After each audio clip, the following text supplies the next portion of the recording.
یک سال قبل در یکی از صدمه‌های نقلیاتی در حدود نوحه باباجان غفورов سراینده نامه کشور دمیربک اولموف دنیای فانی را پدرود گفت. از مرگ نابهنگام این سراینده جوان علاقه یک سال سپری شد. هیئت شخصی کارمندان تلویزیون سیمای مستقلی یکم تصمیم گرفتند که به زیارت آرامگاه این سراینده بیایند. هنوز خانواده دمیربک اولموف را غم و اندوه ترک نکرده است. نه تنها فرزندان نابالغ حتی پدر و مادرش باور ندارند که یک فرزندشان ترک عالم کرده است. نوبت از جدایی ها جای خالی او را در حولیشان تحمل میکنند، اما سرودهای جاودانه دمیربک همه روزه در خانه و کوچه و محله هایشان طنین انداز است. شکر میکنند که یک فرزندشان از خود نشانه باقی مانده است.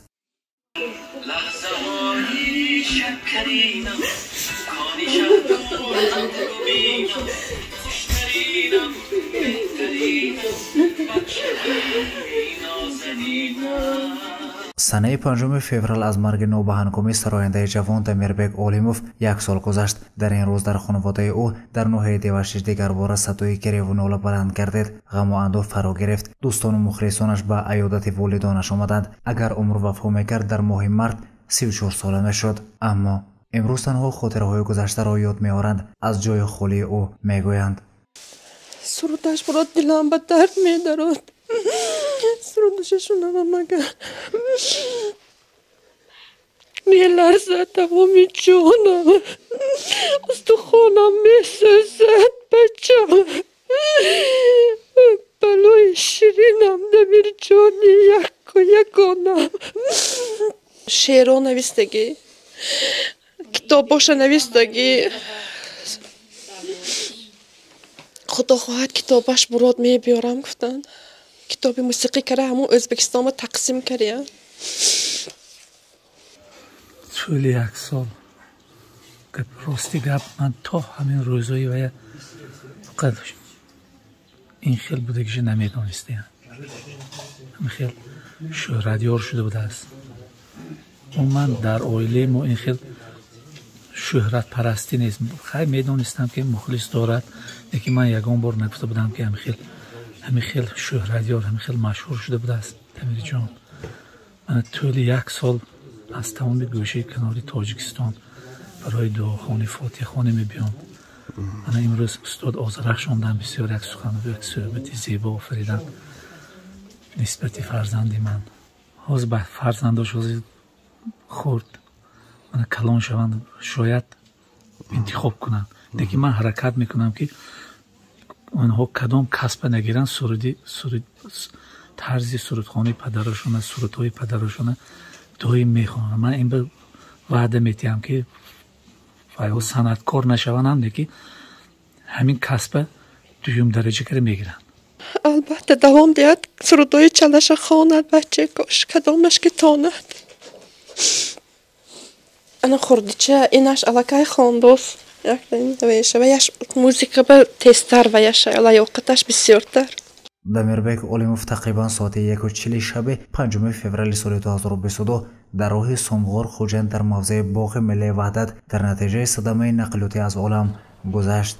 جسد او را همان روز پس از نصف روزه در آرامگاه ابوبکر صدیق نوحه دیوشش دفن کردند.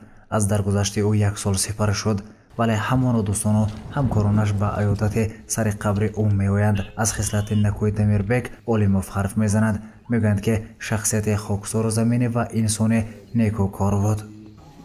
دمیربک یک بار دیگر با رفتنش هم اثبات کرد که یک آوازخوان عمومی ملی است. یعنی در گوشه های بدخشان هم، قتلان هم، مثلا در دوشنبه هم، در حصار هم، در همه جا دوست می‌دارن میخوانن، گوش میکنن. بسیار خوب میشه در مثلا یک گوشه قانچی یک باغ که دمیربک باشد هر سال یک مرتبه جمع شوند، یک روزی نوروزی و دمیربک خوانی کنند، یا که در خوجند کنند یا که در دوشنبه. خیلی آرزو دارم. بعد مرگش، بعد رفتنش هم برای خود یک عبرت و درس گرفتم که در زندگی ما باید همیشه زندگی عمر به سر بریم که بعدی ما همون نیکی هایی که از ما باقی میماند به یاد آورند.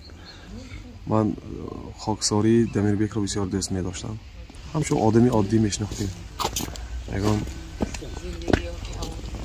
دلازاری گنده میدید.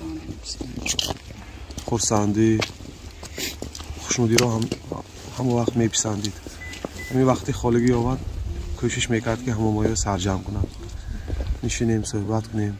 سراینده جوان دمیربек Олимов 20 марти соли 1989 дар ноҳияи Девашеш дар оилаи сароянда бо Турҷон Олимов ба дунё омадааст. Баъд аз хатми мактаби миёна соли 1995-2004 дар донишкадаи санъате ба номи Содирхон ҳофизи шаҳри Хуҷанд дониш андохта онро хатм кардааст. фаъолияти овозхонии худро аз соли 2009 оғоз кардааст. дар ансамбли шашмақомхони Нури Хуҷанд зери роҳбари устоди санъати тоҷик Ҷӯрабек Муродов фаъолият мекард ва ҳамзамон дар ансамбли созу овозӣ Садои Суғд кор мекард. Дамирбек Олимов оиладор ва соҳиби 3 фарзанд, 2 песар, 1 духтар буд. Шӯҳрати Дамирбек соли 2011 бо хондани суруди Зулфони Майдадорӣ дар чакомаи Гесу Батар, Намоҳанги Маврикӣ ва дертар бо таронаи Дунё машҳур гардида буд.